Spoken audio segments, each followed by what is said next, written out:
अखिल भारतीय अंधश्रद्धा निर्मूलन समितीचे संस्थापक ज्येष्ठ पत्रकार विचारवंत प्राध्यापक श्याम मानव यांचे भारतीय लोकशाही समोरील आव्हान या विषयावर रविवारी 3 डिसेंबरला दुपारी 4 वाजता संत ज्ञानेश्वर सांस्कृतिक भवन येथे व्याख्यान कार्यक्रमाचे आयोजन करण्यात आले आहे। या कार्यक्रमात प्राध्यापक श्याम मानव पुन्हा अंधश्रद्धेवर आपली रोकटोक दाखले स्पष्ट करून भूमिका स्पष्ट करणार आहे। यासोबतच भारतीय संविधानावर प्रकाश टाकून सध्या भारतीय संविधान विरोधी कारवाया सुरू कशा आहे यावर सुद्धा आपले महत्त्वपूर्ण प्रबोधन करणार आहे। आयोजित जाहीर व्याख्यान कार्यक्रमाचे आयोजन निर्भय बनो विचार मंच वतीने करण्यात आले आहे, अशी माहिती पत्रकार परिषदेत स्पष्ट करण्यात आली। लिबर्टी, स्वतंत्रता, बंधुता आणि चौथा आहे न्याय, या चारही मूल्यांबाबत 1950 साली 26 जानेवारीपासून आपण ती अंमलात आणण्याचा प्रयत्न सुरू केला। त्या दिशेनं देशाची सर्वसाधारणतः वाटचाल होत। मध्ये इमर्जन्सी आली। इमर्जन्सीमध्ये अभिव्यक्ती स्वातंत्र्यावर मर्यादा आली। त्यावेळेस मी कॉलेजमध्ये विद्यार्थी होतो, पाठवण करत होतो MAचं। इमर्जन्सीला विरोध केला, 10 महिने जेलमध्ये घालवले। जेलमधनं बाहेर आल्यानंतर जेव्हा पुन्हा इमर्जन्सी उठली आणि निवडणुका झाल्या, त्यावेळेस पहिल्यांदा राजकीय भूमिका घेऊन मी स्वतः दणकून काँग्रेसच्या विरोधात प्रचार केला। परिणामतः संपूर्ण देशामध्ये जनता पार्टीचं गव्हर्नमेंट आलं। पण त्या काळामध्ये एक अभिव्यक्ती स्वातंत्र्यावरची मर्यादा सोडली तर बाकी मूल्यांबाबत कॉम्प्रोमाइज काही झालेला नव्हता। उलट इमर्जन्सीमध्ये 20 कलमी जो कार्यक्रम अंमलात आणण्याचा प्रयत्न झाला होता किंवा डिक्लेअर झाला होता आणि त्या दिशेनं वाटचाल सुरू झाली होती, तो समतेच्या दिशेनेचा प्रयत्न होता। त्याच काळामध्ये काही घटनांमध्ये बदल झाला। त्यापैकी 51AH या कलमाद्वारा सायंटिफिक टेम्पर, वैज्ञानिक दृष्टिकोन, स्पिरिट ऑफ इन्क्वायरी, चिकित्सक प्रवृत्ती, रिफॉर्म, सुधारणा आणि मानवता, ह्युमॅनिटी हे तत्त्व ड्युटीज म्हणून स्वीकारण्यात आलं। इन शॉर्ट, इमर्जन्सीमध्ये जरी या पद्धतीनं अभिव्यक्ती स्वातंत्र्यावर मर्यादा आली होती तरी चारही मूल्यांबाबत कुठे कॉम्प्रोमाइज होत आहे असं स्वरूप नव्हतं। गेल्या 8-9 वर्षांमध्ये समतेच्या दिशेनं आपण उलट्या दिशेनं प्रवास करतो आहोत। एका बाजूनं अडाणीची संपत्ती 2200 पटीनं वाढली। 7.1 अरब डॉलर त्यांची संपत्ती होती 2014 साली, ती 2022 साली 150 अरब डॉलर झालेली आहे।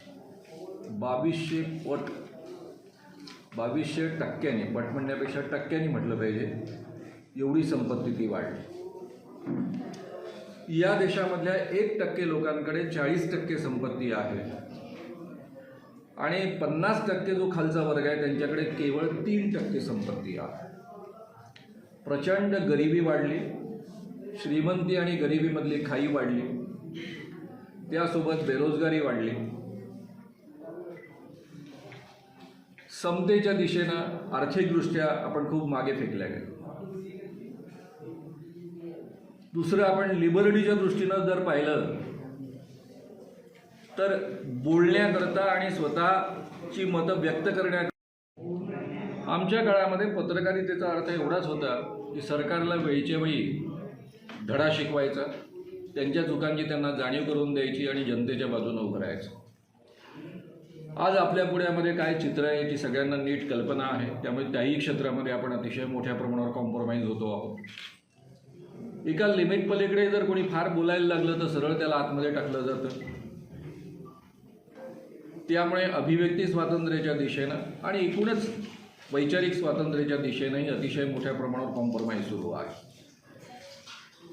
न्याय याचा विचार कराल तर मी केसेस सांगू शकतो की ज्या चुकीच्या पद्धतीनं ज्याचे निर्णय आलेले आहेत। सरळ न्यायमूर्तींना फोन केला जातो, या पद्धतीचा निर्णय आमच्या बाजूने आला पाहिजे सांगितलं जातं, नाही ऐकलं तर त्यांना धडा शिकवला जातो। प्रशांत भूषणचं एक स्टेटमेंट यूट्यूबवर उपलब्ध आहे। ते म्हणतात की सगळे हायकोर्ट जजेस आणि सुप्रीम कोर्ट जजेसच्या फाईल्स तयार आहेत, त्यांना त्या ऑलरेडी दाखवल्या जातात आणि सरकारच्या विरुद्ध जर तुम्ही निर्णय देणार असाल किंवा आमच्या सांगण्यानुसार निर्णय देणार नसाल तर त्याच्यावर ॲक्शन घेतली जाईल अशी धमकी दिली जाते. त्यामुळे न्यायसंस्थेच्या क्षेत्रातही प्रचंड भीतीचं वातावरण आहे. कॉम्प्रोमाइज होतं आहे. आणि बंधुता जे भारताचं कदाचित वैशिष्ट्य होतं, म्हणजे पूर्वीपासून समता भारतात कधीच नव्हती, स्वातंत्र्य भारतात कधीच नव्हतं, न्यायाबद्दलही कधी होतं असं म्हणता येत नाही. पण एक गोष्ट या भारतामध्ये आधीपासून होती असं म्हणण्यासारखी स्थिती आहे ती म्हणजे बंधुता. वेगवेगळ्या जाती धर्माचे लोक दीर्घकाळपर्यंत भारतामध्ये एकत्र राहत आलेले आहेत आणि जगाच्या तुलनेमध्ये या ठिकाणी फार कमी धार्मिक, ज्याला आपण दंगे म्हणूया किंवा धार्मिक विद्वेष म्हणूया किंवा एक दुसऱ्यांचा शिरकाण करणं म्हणूया, याचं प्रमाण भारतामध्ये तुलनेनं अतिशय कमी राहिलेलं आहे. म्हणजे जे एक बंधुता वैशिष्ट्य होतं भारतीय कल्चरचं, भारतीय संस्कृतीचं, तेही अलीकडच्या काळामध्ये आपण गाळात घातलेलं आहे. सारखा मुस्लिम द्वेष वेगवेगळ्या माध्यमातून पसरवला जातो आहे. खरं म्हणजे तुमचा जन्म ज्या घरामध्ये झाला किंवा माझा जन्म ज्या घरामध्ये झाला ते स्वातंत्र्य माझंही नव्हतं आणि तुमचंही नव्हतं. आपल्या सगळ्यांचे जन्म हे अपघातानं झालेले आहेत. कोणी हिंदू घरात जन्माला आलं, कोणी ब्राह्मण घरात जन्माला आलं, कोणी आणखी कोणत्या घरात जन्माला आलं, कोणी मुस्लिम घरात जन्माला आलं, कोणी ख्रिश्चन घरात जन्माला आलं. माझ्या मनात एकच विचार येतो की समजा मी चुकून जर मुस्लिम घरामध्ये जन्माला आलो असतो तर आज मला काय वाटलं असतं? हा भारत देश माझा वाटला असता का? ज्या पद्धतीचं वातावरण या देशामध्ये आहे आणि ज्या पद्धतीनं सातत्यानं रात्रंदिवस जे चालू असतं आणि विशेषत्वानं घरामध्ये जर TV असेल आणि तो जर सुरू केला तर या देशामध्ये एक मुस्लिम म्हणून मला सुरक्षित वाटलं असतं का? हा देश माझा वाटला असता का? की दरवेळेस मला मी देशप्रेमी आहे, मी देशद्रोही नाही हे सिद्ध करण्यामध्येच माझा सगळा वेळ गेला. त्यामुळे मला काही फायदे मिळाले. मला रोज मी देशप्रेमी आहे हे सिद्ध करावं लागत नाही. तर आपली बंधुता नावाचं एक मूल्य होतं तेही या ठिकाणी कॉम्प्रोमाइज झालेलं आहे. त्यामुळे जे गेली 2000 वर्षे आम्हाला कधीच प्राप्त झालं नव्हतं ते घटनेच्या माध्यमातून ही 4 मूल्य आम्हाला पहिल्यांदा जगाच्या इतिहासात प्राप्त झालेली आहे.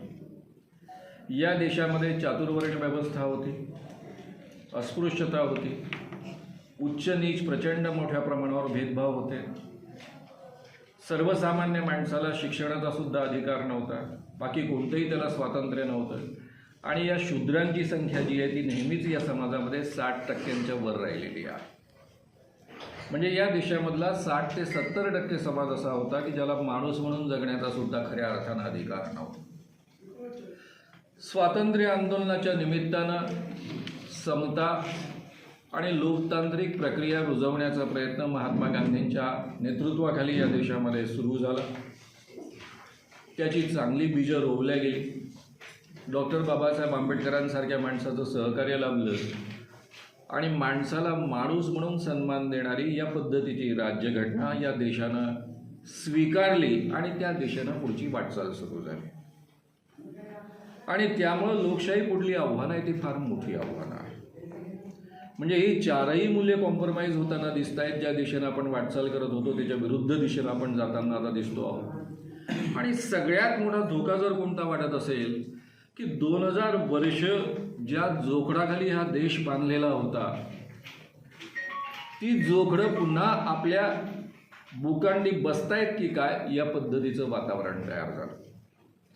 मी गेले 41 वर्ष अखिल भारतीय अंधश्रद्धा निर्मूलन समितीच्या नावाखाली अंधश्रद्धेच्या क्षेत्रामध्ये काम करतो आहे. कधीही राजकीय भूमिका घेत नव्हतो.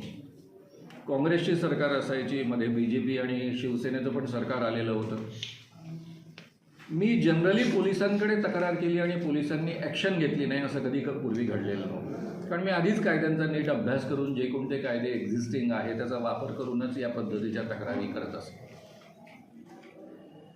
खरं म्हणजे माझ्या आणि आमच्या सगळ्यांच्या पुढाकारानं जादूटोणा विरोधी कायदा तयार झाला. ड्रग्ज अँड कॉस्मेटिक ॲक्ट आणि drugs and magic remedies act यातमधला फरक नाही कळत. या दोन्ही कायद्यांच्या प्रती मी स्वतःच्या हातानं पोलीस कमिशनरला दिलेल्या आहेत.